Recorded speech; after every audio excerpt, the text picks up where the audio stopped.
It's very common to hear in the media these days about companies who are using digital technologies to reduce their costs by as much as 30% or increase their service levels by 80 to 100% or even identify a new business model that allows them to compete more effectively.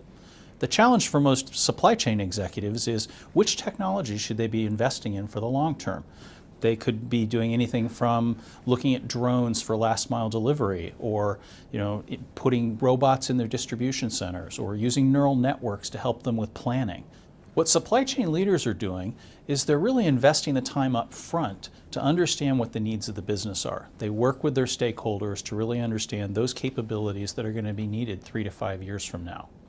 Then, once they understand the requirements, they start to assess their own current capabilities to figure out where they have gaps. Only then do they actually start to look at the different technologies and think about how they can help them close those gaps. So once they understand these gaps, they can then start to identify those technologies that can help them close the gaps and which investments they may need to make over some time frame going forward. Once they have these opportunities identified, then they can actually figure out the roadmap, having a roadmap of investments both for the short term and over the long term. It's especially important for them to think about quick wins. Quick wins are very important because they help build momentum in the organization with early success, and they also provide savings opportunities to fund longer term investments. So the companies that are taking this approach are the ones that are going to be successful in developing a supply chain that's fit for purpose.